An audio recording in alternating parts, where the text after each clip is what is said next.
আসসালামু আলাইকুম। কেমন আছেন সবাই? আশা করি মহান আল্লাহ তাআলা সকলকে ভালো রেখেছেন। শুভ সকাল। আমার নতুন একটি ব্লগে জানাই সকলকে স্বাগত। এখন বাজে সকাল 8:30। তা আমি আরিয়ানকে রেডি করে নিয়েছি স্কুলে নিয়ে যাওয়ার জন্য। আর আরিয়ান রোজকার মতো একটু একটু ঘ্যান ঘ্যান করছে, আজকে বেশি বেশি করেনি, কারণ ওকে বলেছি বেশি ঘ্যান ঘ্যান করলে ওখানে ম্যাডামকে বলবো মারতে। তা ও আর বেশি ঘ্যান ঘ্যান করেনি, কোলে চেপে পড়লো। জানি না ওখানে গিয়ে কি করবে। তা ওর ব্যাগটা ওকে নিতে বলছি, কিন্তু না, ও মোবাইলের দিকে তাকিয়ে আছে। ওকেও নিতে হবে, ওর ব্যাগও নিতে হবে। আর এভাবে কি বড় হয়ে গেছে কোলে করে নিয়ে যাওয়া হয় বলুন তো? কিন্তু কিছু করার নেই, আমরা মা, আমাদেরকে সব করতে হবে। আগে ভাবতাম মায়েরা কোলে নিচ্ছে, মায়েরা কাজ করছে, সারাদিন কি করে করে, সারাদিন কি ঘুম টুম পায় না? এখন ভাবি যে কি পায় না পায় না। তা এই যে আজকেও কোলে চেপে এলো আর মানে হেঁটে হেঁটে যাচ্ছে। কেন বলুন তো? আজকে স্কুলটায় না কেউ আসেনি বাচ্চা, কালকে রামনবমী ছিল ওই জন্য। তা ও হেঁটে হেঁটে চলে এলো, গেল কোলে করে, তো একদম আনন্দে চলে এলো। আর বেড়ালটা কালকে খাবার দিয়েছিল আরিয়ান, আজকেও চলে এসেছে। আর আরিয়ানের দেখুন বেড়ালটার সঙ্গে আমি একটা রুটি দিলাম, একটা রুটি দিয়েছিলাম, মানে একটু একটু করে ছিঁড়ে ছিঁড়ে, তো পুরোটা খায়নি, কিছুটা খেয়ে আর কিছুটা মুখের কাছে নিয়ে এই দিক ওই দিক করছে। আমি ভাবা ভয়ে বেড়ালের মুখের ওটা ফেলে দিয়েছি, কারণ আরিয়ানকে বিশ্বাস নেই, কখন যে মুখে ভরে দেয় কোন জিনিস ওকে আমি বিশ্বাস করতে পারি না। তা আমি বিড়ালটাকে খাইয়ে দাইয়ে ওকে পাঠিয়ে দিলাম, কারণ ও যা করছে আঁচড়া আঁচড়ি, ও বিড়ালটা কামড়ে আঁচড়ে দিতেই পারে। আর দেখুন এই ডাব গাছের নিচেতেই ওকে খেলতে হবে, যতগুলো ডাব গাছ এখানে, আর সারি সারি করে এখানে ডাব গাছে ভর্তি। কোথায় খেলে তো কোথায় খেলে, এত ডাব গাছ, কখন দুপ ধাপ করে পড়ে যায় আর আমাকে ওর পাহারা দিয়ে ওর পাশে দাঁড়িয়ে থাকতে হয়। তোকে ভুলিয়ে বুঝিয়ে ওকে চান টান করিয়ে দিয়েছি। তারপরে আমি এবার একটুখানি, প্রচণ্ড গরম তো, আর প্রচুর ঘাম হচ্ছে আর কাজও করতে হচ্ছে। তা আমি একটু গ্লুকোজ নিয়ে এসেছিলাম, তো ওই গ্লুকোজটা গুলে খাবো, তাতেও শান্তি নেই। দেখছেন পিছু পিছু চলে এসছে গাড়িটা এটা হয়ে যাচ্ছে, আমার গাড়িটা ওটা হয়ে যাচ্ছে, আমার গাড়িটা সেটা হয়ে যাচ্ছে। তা আমি একটু গ্লুকোজ খেয়ে নিয়ে এবার রান্না বান্না বসাবো। আর আজকে রান্নায় তেমন কিছু বেশি কিছু করব না, আজকে সবজিও প্রায় শেষ, কারণ কালকে বাজার তো।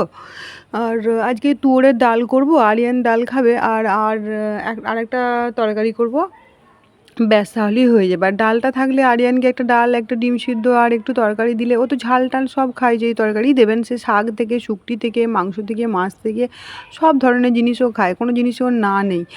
আর আমি ডালটা বসিয়ে দেবো, আর ডালটা বসানোর পরে তখন আরেকটা যে তরকারিটা করব সেই সবজিটাকে কেটে নেবো। ওকে মাঝে মাঝে আমাকে লক্ষ্য রাখতে হচ্ছে, এদিক ওদিকে খেলা করছে তো, কোথায় কখন চলে যায়, কোথায় কোন দিকে যায়, মানে বাইরে যাবে না, রাস্তার বাইরে যাবে না, কিন্তু তবুও আমার ভয় লাগে। কি বলুন তো, বাচ্চা তো, ওর তো কোনো সেন্স নেই, ও তো কোন দিকে চলে যাবে। এই যে গাছে ডাব ডাব আছে, কখন পড়ে এগুলোর জন্য।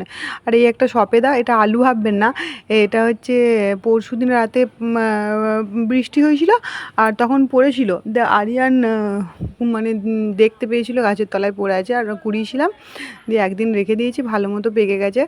আর একদম মানে গলা গলা হয়ে গেলে ভালো লাগে না, এরকমটাই ভালো লাগে। তো আমি ওটাকে ছাড়িয়ে নিচ্ছি। আরিয়ান এনেছিল ঠিকই, কিন্তু আরিয়ান ওটা খাবে না, কারণ আরিয়ান এইসব সপেদা টপেদা খায় না। আর ও ফলের মধ্যে কোন কোন ফলটা খায় জানেন? ও ফলের মধ্যে যেমন পেয়ারাটাও খুব ভালোবাসে, কলাটা ভালোবাসে, তারপরে এখন তরমুজ খেতে শিখেছে, তরমুজটা খায়। এই গোনাগুনতি কয়েকটা ফল খায়, আপেল, আঙুর, এগুলো কিচ্ছু খায় না।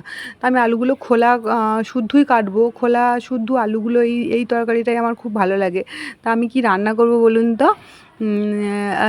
এখানে শুকটি পাওয়া যায় খুব সুন্দর সুন্দর, মানে অল্প দাম, আমাদের ওখানে যেগুলো দাম প্রচুর, এখানে খুব কমই দাম, মানে 250, ধরুন 50 টাকা, 50 টাকা 250, তাহলে ধরুন কত টাকা, 200 টাকা কেজি। আর এত শুকনো কি বলবো, এত এত ধরে, মানে ওজনে। আর আমাদের ওখানে কি পানি ছিটিয়ে ছাটিয়ে নিয়ে আসে, এই চারটেতেই 100 গ্রাম হয়ে যায়। আর এখানে তো 250 গ্রাম নিয়েছিলাম, খুব সুন্দর শুকটিগুলো, টেস্টও হয় তরকারিতে খুব। তাই বেগুন পেঁয়াজ সব কিছু কেটে নিয়েছি, বেগুন আজ ছিল দুটো, ওই বেগুন দিয়ে আর আলু দিয়ে পেঁয়াজ দিয়ে ভালো করে একদম ঝাল ঝাল করে করবো। আর এই শুকটিগুলো ওখান থেকেই কিনেছি, 2 ধরনের শুকটি। আর শুকটিগুলো শেষের দিকে প্রায় আর 2-4টে আছে, আমি এর পরের দিনে নেবো। আর জানেন বাড়িতে আমি শুকটি পাঠিয়েছিলাম, আমার শাশুড়ি মায়েরা এসেছিলো তো, তা আমাকে আমার যা আবার মানে আমার শাশুড়ি মা বলছে কিছু আনো আর না আনো, ওখান থেকে আমাদের জন্য শুকটি নিয়ে আসবে, আমরা শুকটি খাবো রান্না করে করে। এখানে সেই রকম টেস্ট নেই, ওরকম টেস্ট, ওখানে দারুণ টেস্ট। যে ঠিক আছে। শুকটি তো অল্প দাম, ঠিক আছে, কিছু নিয়ে যাই আর না যাই শুকটি নিয়ে যাব। হ্যাঁ, মজা করে বলছি, কিছু তো নিয়ে যাবোই, আবার শুকটিটাও তার সঙ্গে নিয়ে যেতে হবে, ওরা আবদার করে বলেছে। আর ওখানে পাওয়া যায় না যখন। আর শুকটিটা কী বলুন তো, কিছু তরকারি হোক আর না হোক, শুকটি যদি রান্না হয়ে যায় না, এক থালা ভাত যদি সেরকম টেস্ট করে রান্না করতে হবে, টেস্টি করে, সেই উল্টোপাল্টা করে রান্না করলে টেস্ট না হলে তার কোনো জিনিস, যেই জিনিসই হোক, মাংস হোক বা মাছ হোক, টেস্টি না হলে কি খেতে ভালো লাগে বলুন? তো এটা একটু কষে কষে আমি রান্না করি, সব ধরনের মশলা দিয়ে একটু কষিয়ে নিয়ে তারপরে দিয়ে দিলাম পানি। আর তারপরে এই পানিটা দিয়ে, পানিটা বেশি দেবো না, কারণ ডাল করেছি, ডালটা আছে, আর শুকটিটাও যদি ঝোল ঝোল হয়ে যায় তাহলে তো ভালো লাগবে না। আর যদি একটা তরকারি হতো তাহলে ঠিক আছে। আর আরিয়ানকে জানেন এই শুকটি দিয়েও আমি ভাত খাইয়ে দেবো, এই শুকটিও যদি দিই না তাহলেও ও খেয়ে নেবে। তা এখন ওকে শুধু ডাল আর ডিম আর একটু তরকারি আছে দেবো। আর দেখুন শুকটির এদিকে ফুটছে, আর এদিকে আমি ডালটা তড়কা দিয়ে নেবো।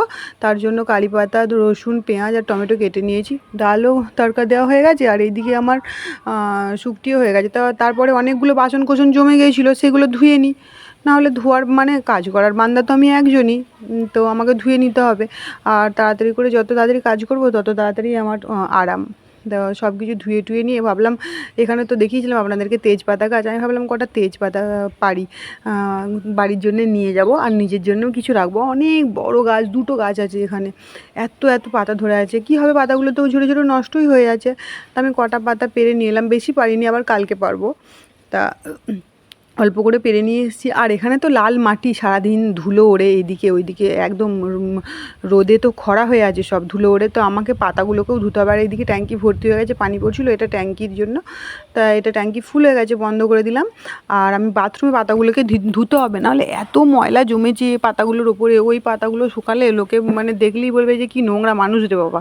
তা আমি পাতাগুলোকে ধুবো বলে বাথরুমে রেখে দিলাম। আর আরিয়ান তার সঙ্গে জ্বালাতন করছে, ওকে বুঝিয়ে টুজিয়ে ধুয়ে নিয়ে এসে ওকে ভাত খাওয়াতে চলে এলাম। এখানে ডাল আছে, ভাত, আর এই সকালের জন্য যে কফি রান্না করেছিলাম ওর পাপার টিফিনে, ওটা, আর একটা ডিম সিদ্ধ। ওকে বললাম বসে পড়, ওকে খিদেও পেয়েছে, আর বদমাস তো, মোবাইল পাবে খেতে বসলে, ওইটা ওর পরিকল্পনা প্ল্যানে থাকে।